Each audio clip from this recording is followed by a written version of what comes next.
Bonjour tout le monde. Je suis Félix Saint-Denis, je suis un fier franco-ontarien qui a eu la chance de faire le tour de l'Ontario, tout d'abord avec la FISFO, puis maintenant avec l'Écho d'un peuple. Les événements desquels je vais te parler, j'ai eu la chance de les vivre, en fait avec ma famille, comme des milliers d'autres familles. Je vous ai préparé cette vidéo éducative pour parler des enjeux, de l'histoire, puis de la force des franco-ontariens quand, avec nos amis, puis avec nos voisins, on travaille ensemble. Je veux tout d'abord reconnaître qu'ici, dans l'est de l'Ontario, on habite sur un territoire algonquin non cédé, puis aussi sur le territoire ancestral des Haudenosaunee, dont la nation Mohawk. C'est important de reconnaître les Autochtones. Ces gens-là ont guidé, nourri, soigné, puis même sauvé les premiers Français ici au pays, voilà plus de 400 ans. J'ai même créé 2 séries sur YouTube pour rebâtir des ponts. Toutes mes relations, puis le Nouveau Monde de Champlain, également disponibles en anglais. Donc aujourd'hui, quand je parle des peuples fondateurs, je reconnais qu'au-delà de ça, il y a les Premières Nations. Ce qui se passe en Ontario depuis l'automne 2018, ça m'inquiète beaucoup. Puis ça préoccupe aussi des millions de Canadiens. En fait, c'est pas seulement la francophonie qui est en jeu, mais c'est aussi les valeurs de notre identité canadienne. La meilleure façon de désamorcer une crise nationale, c'est tout d'abord de s'informer, puis ensuite d'en parler. Je vous invite donc à partager ma vidéo, mais surtout d'en parler avec vos voisins, vos amis qui nous entourent de toutes les origines. Aujourd'hui, je lance un appel particulier à mes amis enseignantes et enseignants, puis aux jeunes leaders dans nos écoles françaises partout au Canada. Avec la politique d'aménagement linguistique, on a le devoir, puis surtout, on a la belle mission d'en parler à l'école. Je remercie l'Écho d'un peuple, les médias et les pages Facebook desquels j'ai emprunté des images. Ça fait chaud au cœur de voir que l'ensemble des médias au Canada, autant anglophones que francophones, appuient notre cause. Je pense entre autres à ONFR, à Radio-Canada, puis au Journal de droit, ça c'est sûr, bien entendu, mais aussi aux plus grands journaux anglais et français à travers tout le pays. En collaboration avec Improtéine, j'ai même eu la chance d'accueillir des journalistes anglo des émissions de World at Six et de National qui tenaient à bien expliquer l'injustice que nous vivons. Fini mon intro, let's go, on commence. Le moins qu'on puisse dire, c'est qu'à l'automne 2018, ça a brassé pour les Franco-Ontariens. Denise Bombardier a causé un raz-de-marée en affirmant qu'il y avait à peu près plus de francophones à l'extérieur du Québec. Puis, le gouvernement de l'Ontario a fait des annonces et des coupures qui ont fait réagir tout le monde. Une foule de Canadiens, autant des Anglo que des Franco, se sont levés d'un océan à l'autre pour défendre nos droits. Mais c'est pas d'hier que les Franco-Ontariens se font attaquer et qu'ils se mobilisent pour résister. En 1912, le gouvernement de l'Ontario interdit qu'on enseigne, puis même qu'on parle en français dans nos écoles. C'est le fameux Règlement 17. On a créé le journal Le Droit pour nous défendre avec sa devise « L'avenir est à ceux qui luttent ». Les hommes luttent par le discours. Le président du Sénat canadien démissionne, puis sort du Parlement avec son siège dans ses mains. L'ancien président de la Chambre des communes fonde une association pour unir nos voix. Ce groupe, ça va devenir l'ACFO, puis l'Assemblée de la francophonie de l'Ontario. Au risque de se faire jeter en prison, Samuel Genet d'Ottawa encourage ses enseignantes à continuer à enseigner en français. Pendant ce temps-là, les femmes, elles, luttent par l'action. Plusieurs enseignantes continuent à enseigner illégalement en français, telles Florence Canel à Green Valley, Jeanne Lajoie à Pembroke ou encore Anne-Marie Lemelin à Welland. Diane et Béatrice Desloges s'enferment avec leurs élèves dans leur école gig à Ottawa. Les gardiennes de l'école gig montent la garde jour et nuit pendant qu'on continue à enseigner en français. Ces femmes courageuses ont même brandi leurs épingles à chapeau pour repousser les inspecteurs puis les policiers qui voulaient les expulser de leur école et de leurs droits. Moi, ma grand-mère Thérèse avait 17 ans quand elle a commencé à être enseignante dans une école de rang à Sainte-Eugène. À un moment donné, l'inspecteur du gouvernement y est retonti. Il avait préparé sa classe. Les plus vieux sont sortis à cachette par les fenêtres et sont allés dessouffler les pneus de son auto. Par la suite, je peux te dire qu'il n'y a plus jamais d'inspecteurs qui sont retournés dans ce coin-là. Après 15 ans de lutte, le règlement 17 y était plus appliqué. Nos aïeux puis nos prédécesseurs ont sauvé le français dans nos écoles en travaillant ensemble. Dans les années 70, des jeunes manifestent leur fierté franco. C'est la prise de parole. On crée le Festival franco-ontarien à Ottawa, la nuit sur l'étang Sudbury, puis plein de groupes de musique puis des troupes de théâtre partout en Ontario. Le 25 septembre 1975, à Sudbury, 4 jeunes et le professeur Gaétan Gervais créent notre drapeau franco-ontarien. En 1978, une poignée de jeunes franco du secondaire sont réunis à Couchiching. Ils créent leur fédération pour se donner une voix puis du pouvoir, la FESFO. Sa devise, on veut, on peut, on s'unit, on l'aura. François Reeves est le président fondateur de la FESFO. Et Lydia Philippe à ses côtés, c'est une fière franco aux origines haïtiennes. Aujourd'hui, Lydia est la porte-parole des 25 000 élèves du secondaire franco-ontarien qui étudient à travers une des 100 écoles partout en Ontario.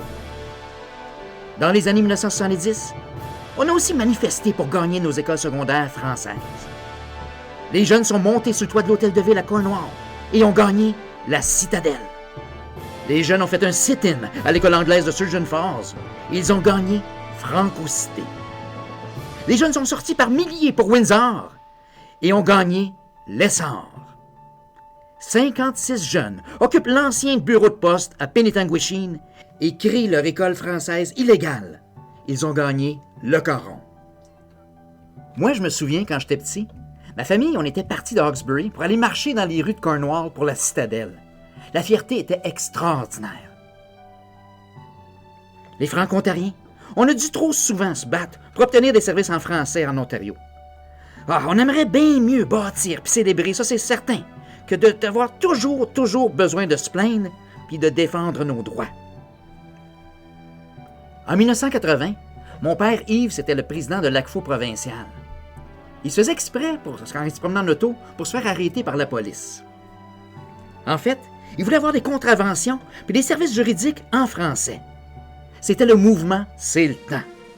Mon père nous avait même averti qu'il était prêt à aller jusqu'en prison, comme plusieurs Franco l'ont fait. Et ensemble, encore une fois, on a gagné. La Constitution du Canada a reconnu les francophones comme un des 2 peuples fondateurs. La loi sur les langues officielles protège tous les Franco d'un océan à l'autre. Puis en 1986, l'Assemblée législative à Toronto a adopté la loi 8 sur les services en français. Ça veut dire que le gouvernement de l'Ontario a commencé enfin à nous garantir des services en français en Ontario. Ça, par exemple, au niveau de ton éducation, de tes services de santé, ou encore que tu aies la chance d'aller chercher ton permis de conduire en français. Cette époque est marquée par les débuts de TFO. C'est aussi l'arrivée de la chanson que notre ami Paul Demers a créée pour célébrer nos droits et notre existence, notre place. Écoutez, ça fait 400 ans qu'on habite ici. Ça, c'est 200 ans avant l'arrivée des Britanniques. Depuis 1610, on contribue, les francophones, à bâtir l'Ontario en collaboration et en amitié avec les Premières Nations. Plusieurs grosses villes de province ont été tout d'abord fondées par les Français avec l'appui des Autochtones. Et aujourd'hui, grâce à la force de francophones qui arrivent de plus en plus de partout à travers la planète, on continue à bâtir notre Ontario avec nos amis anglophones, avec les francophiles, mais avec ces gens d'ici et de partout. En 1992, on a manifesté pour gagner nos collèges franco. Sur l'invitation de Direction Jeunesse et de la FESFO, 2000 jeunes se sont rassemblés à Queen's Park. Les jeunes ont envoyé des matériaux de construction au gouvernement avec des lettres écrites dessus, demandant justement de bâtir nos collèges. 12 000 formulaires d'inscription au futur collège ont été envoyés par fax au ministère, à Toronto, puis à Ottawa. Et le 27 novembre 1992, il y a eu 9 manifestations partout en Ontario. Des milliers de jeunes de la FESFO ont crié ensemble « On veut, on peut, on s'unit, puis on l'aura ». On a gagné un nouveau campus pour la cité collégiale. On a obtenu la création du Collège Boréal, qui va ouvrir des campus partout dans le nord et dans le sud de l'Ontario. En 1995, le gouvernement de l'Ontario consulte la population avec la Commission royale sur l'éducation. La FESFO a organisé des forums pour mieux représenter l'opinion des élèves. On a échangé des idées avec l'Association des élèves anglo. Tout le monde ensemble, on a gagné des élèves conseillers et aussi 12 conseils scolaires de langue française gérés par et pour les francophones. Ça, c'est majeur. En 1997, le gouvernement de l'Ontario annonce la fermeture du seul hôpital d'enseignement en français à l'extérieur du Québec, l'hôpital Montfort. Gisèle Lalonde lance le mouvement SOS Montfort. En direct à la télé de RDI, 1600 jeunes font une immense chaîne humaine de solidarité autour de l'hôpital. Tout le Canada découvre un peuple debout. On organise des ralliements dans les écoles et dans les communautés de l'Est. Puis, le 22 mars 1997, 10 000 franco-ontariens ainsi que des amis québécois et francophiles envahissent le centre municipal d'Ottawa pour crier ensemble et d'une seule voix « Montfort fermé, jamais ». J'y étais pour la FESFO avec Judith. On avait la mission de réchauffer la foule. Et ça, c'est la fois de ma vie que j'étais le plus nerveux. Nos filles, Annick et Marie-Ève aussi y étaient. Les filles avaient 6 ans puis 9 ans. Il y avait leur petit drapeau franco-ontarien en main. 2000 jeunes ont participé au grand ralliement. Tout le pays nous appuyait. Par la suite, l'avocat Ronald Casa a défendu le cas de Montfort en cours pour démontrer que le gouvernement n'avait pas le droit de fermer une institution importante pour la vitalité des francophones. C'est pas un privilège, c'est notre droit. L'hôpital Montfort est devenu 2 fois plus grand aujourd'hui. Ensemble, encore une fois, on a gagné. Puis, depuis 2004, les Franco-Ontariens ont monté un spectacle gigantesque pour raconter cette histoire de fierté puis de résistance. C'est ainsi que le nombre record de plus de 30 000 comédiens différents à date ont participé au spectacle L'écho d'un peuple. En 2007, on nomme un commissaire pour protéger puis promouvoir les services en français en Ontario. C'est François Boileau. Il est devenu le défenseur indépendant le mieux placé pour influencer constructivement notre gouvernement. Ça fait longtemps qu'on demande une université pour l'Ontario français. Aujourd'hui, un franco-ontarien sur 3 vit dans la grande région de Toronto. En fait, Toronto, c'est la ville la plus multiculturelle au monde. Les écoles françaises débordent à Toronto, puis les jeunes du Sud ont moins d'options en français pour leurs études. Le regroupement des étudiants franco-ontariens, le REFO, la FESFO et l'Assemblée ont uni leurs voix. Puis en 2007, c'est la victoire. L'Université de l'Ontario français existe. Les jeunes et la communauté se sont mobilisés pour qu'Ottawa, notre capitale nationale, devienne officiellement bilingue. En novembre 2017, c'est une victoire, puis tout le Canada en sort gagnant. Partout au pays, de plus en plus de gens de toutes les origines étudient en français puis adorent ça. La preuve, c'est qu'à Ottawa, plus que la moitié des jeunes qui vont à l'école étudient en français, soit dans une école de langue française ou dans une école d'immersion. Les Franco-Ontariens et la jeunesse ont toujours osé penser autrement. On a développé, par exemple, des formules coopératives pour gagner encore plus ensemble. C'est pourquoi les Jeux franco-ontariens, créés par les jeunes, sont toujours aussi populaires après 25 ans.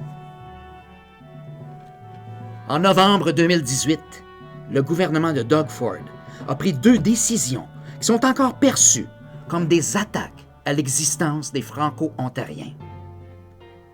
On a aboli le pouvoir indépendant de notre grand défenseur, le commissaire au service en français.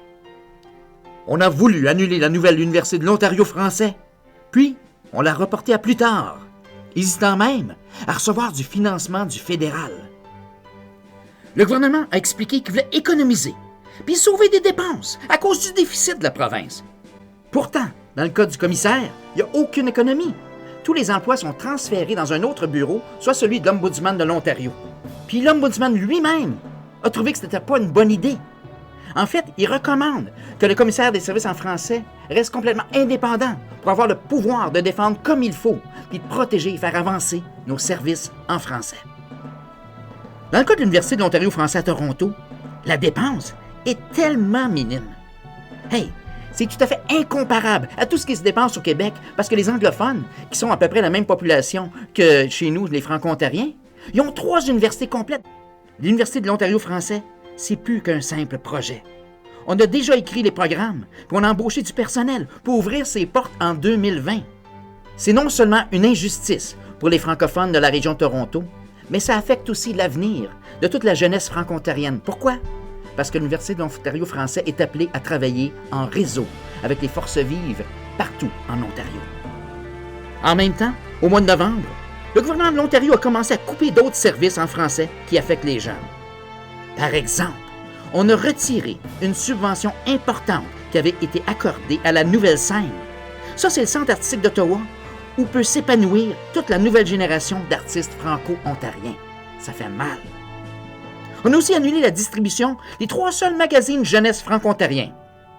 Minimag, Mon Mag à moi, puis Quoi de neuf. Ces coupures-là, c'est un crève-cœur, puis ça vient nuire à la construction identitaire de milliers de jeunes. Bien, le principal enjeu dans cette histoire, en fait, c'est beaucoup plus grand que le commissaire puis l'université. En fait, c'est vraiment grave. Le lendemain des mauvaises annonces, notre premier ministre Doug Ford a parlé à des jeunes leaders qui étaient inquiets. Il leur a dit « Hey, j'aime bien les 600 000 franco-ontariens, mais en Ontario aussi, on a aussi 600 000 Italiens puis 600 000 Chinois à qui il faut penser. » Ça veut donc dire que notre premier ministre ne reconnaîtrait même plus nos droits comme peuple fondateur dans un pays qui est officiellement bilingue. Ou encore, au moins pire, ça veut dire que notre premier ministre connaît mal tout l'esprit autour de la loi 8 sur les services en français en Ontario. On a justement créé la loi sur les services en français pour plus jamais se faire dire qu'on n'avait plus le droit d'exister et qu'on coûtait cher. L'économie, parlons-en avec des chiffres. Il y a plus que 1,5 million de gens qui peuvent parler en français en Ontario. Officiellement, on parle de 742 000 franco-ontariennes puis franco-ontariens. Nos ancêtres et prédécesseurs sont donc une force économique depuis longtemps. En fait, depuis que le jeune Étienne Brûlé a créé des alliances commerciales internationales avec les Autochtones en 1610. 742 000 Franco en Ontario. Ça exclut aussi un grand nombre de nouveaux Franco-ontariens, comme Pablo, le président sortant de la FESFO. Plein de jeunes comme lui étudient dans nos écoles, puis ils ne peuvent pas se déclarer francophones sur le recensement, parce que le français, c'est pas une langue parlée à la maison. Les Franco-ontariens, on est peut-être minoritaires en Ontario, mais il ne faut pas oublier une chose, on paye des taxes comme les autres. Puis des nombres, c'est des chiffres, c'est de l'argent. En fait, les Franco-ontariens, on est autant que la population totale au Nouveau-Brunswick et cette province-là, elle est bilingue. Les Franco-ontariens, on est encore plus de monde que les gens de l'île du Prince-Édouard puis de Terre-Neuve additionnés ensemble. Les Franco-ontariens, on est 5 fois la population totale de tout le monde qui habite dans les territoires du Grand Nord du Canada. La réalité, c'est qu'on a le pouvoir économique parce qu'on a le pouvoir des nombres. Comme l'a écrit le chansonnier Nicolas Doyon, qu'on vienne pas nous dire qu'on coûte cher. Encore une fois, on paye des taxes. On n'est pas une charité. On est un peuple fondateur. On est enrichi par notre métissage. Puis, on est un peuple entrepreneur qui a bâti l'Ontario moderne en investissant ici depuis 400 ans. Depuis le 15 novembre 2018, la date surnommée le Jeudi noir de l'Ontario français, il y a un grand mouvement de résistance qui s'est organisé aux 4 coins de l'Ontario, mais aussi partout au Canada. L'Assemblée de la francophonie de l'Ontario a lancé l'appel à la résistance. Jamais dans notre histoire qu'on a vu autant de solidarité puis d'appui de gens de partout. Évidemment, les francophones à travers le Canada, l'ensemble des Québécois, les anglophones, les francophiles de partout. Plein d'artistes ont sorti leurs plumes, leurs caméras, leurs guitares ou leurs micros pour dénoncer ces injustices. Des tonnes de gens expriment encore l'importance de se tenir debout sur des pages Facebook telles « Fiers des Franco-ontariens » ou « Je suis Franco-ontarien ». Même le Journal de Montréal, les grands journaux anglais de Toronto puis la presse internationale trouvent que la situation est inacceptable pour les Franco-ontariens. Les radios et les plus grandes émissions télé au pays, de Tout le monde en parle, jusqu'au National à CBC, parlent des enjeux qui ébranlent l'identité de notre pays. L'ensemble des Canadiens, qui apprécient de plus en plus le français, commencent à s'inquiéter avec nous. Puis le peuple franco-ontarien se lève à nouveau debout, mais cette fois-ci entouré de ses voisins. Il y a plein de jeunes leaders qui ont lancé un appel aux gens. Je pense entre autres à Marie-Pierre Héroux, qui est la coprésidente du regroupement des étudiants franco-ontariens le REFO. Puis je pense aussi à Trevor Stewart, qui a créé le Front de préservation de l'identité franco-ontarienne. Trevor, en fait, a eu l'idée de créer une grande manifestation. Aussitôt dit, l'Assemblée de la francophonie de l'Ontario, la FESFO, puis plein d'organisations ont embarqué dans son idée et on a plutôt décidé de planifier à faire plein de manifestations partout en Ontario le 1er décembre. La députée Amanda Simard s'est opposée courageusement aux coupures de son propre gouvernement. Pour respecter ses valeurs, cette jeune franco-ontarienne d'Embrun a démissionné de son parti pour défendre nos droits. Ça, c'est héroïque et exceptionnel. Le 27 novembre, des milliers de jeunes francophones de Toronto et du sud de l'Ontario sont sortis dans les rues pour sauver leur avenir. Lydia Philippe, la FESFO, puis les leaders de plusieurs écoles s'organisent dans toutes les régions de la province. Le 1er décembre, des manifestations s'organisent justement partout en Ontario. Dans l'Est ontarien, 400 Franco manifestent à Rockland. 500 autres manifestent à Cornwall. 700 se sont mobilisés à Hawkesbury. Puis à Ottawa, plus que 5000 personnes crient ensemble « Nous sommes, nous serons ». En cet après-midi historique du 1er décembre 2018, c'est plus de 14 500 personnes qui ont manifesté à 40 endroits partout en Ontario. Par exemple à Timmins, à Chapleau, au Niagara ou devant les bureaux de notre premier ministre à Toronto. Il y a eu plusieurs autres manifestations en même temps partout ailleurs au pays. Comme plein de gens, j'ai eu la chance de me rendre à Ottawa pour manifester avec ma famille. J'y étais avec Geneviève, nos petits gars Olivier et Étienne, avec ma fille Annick, son chum Philippe, mes parents, avec plein de parentés et d'amis franco de toutes les origines. Encore une fois, politiciens, artistes, porte-parole, francophones, anglophones et francophiles de partout au Canada ont uni leurs voix pour crier « Nous sommes, nous serons ». Présentement, personne ne sait ce que l'avenir va nous réserver, que ce soit des mauvaises nouvelles, que ce soit des nouveaux défis ou encore des bonnes nouvelles. L'avocat Ron Casa et plusieurs juristes sont en train de se préparer à emmener le gouvernement en cours pour que justice soit faite. Comme on le disait à l'époque de Montfort, notre cause est juste, nous vaincrons. Pour afficher ta fierté, je t'invite à porter justement les triangles verts et blancs. Je t'invite aussi surtout à partager ce qui se passe, ce qu'on vit, nos enjeux, avec tes voisins, tes amis, qu'ils soient francophones, francophiles, anglophones. En fait, c'est l'avenir de notre pays qui est en jeu présentement, dans son identité même.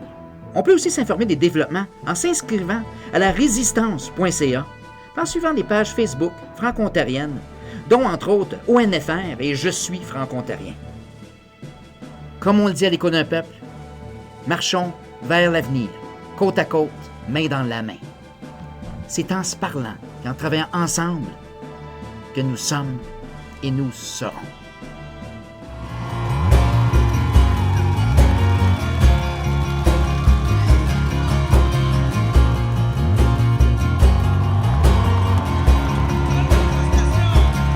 On me dira non, ce sera comme hier et comme demain peut-être.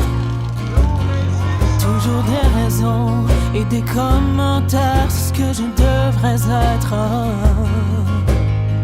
Je me fous des barrières, je vais gagner à ma manière. J'allumerai en moi ce qui survivra au-delà des combats.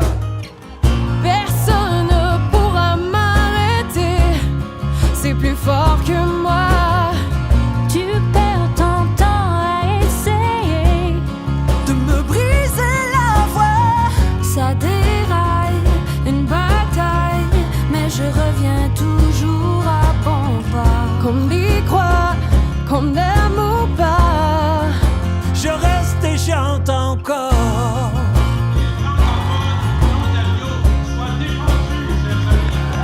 on me mentira, les promesses en l'air ne voleront pas plus loin.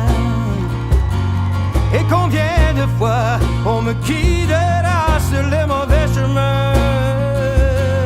Et que ben faut qu'on me guidera sur les mauvais chemins, hein? Et que ben faut qu'on me guidera sur les mauvais chemins, hein?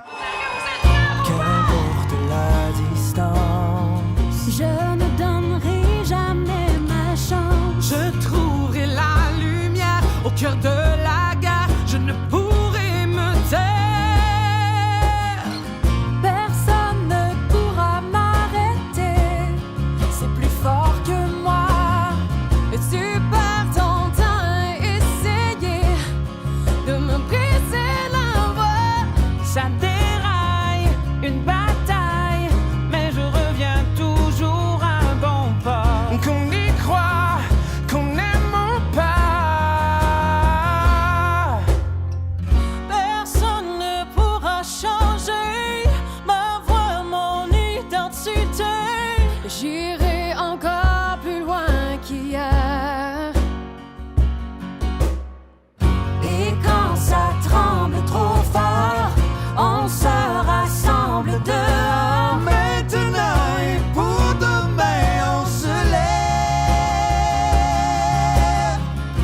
Personne ne pourra m'arrêter.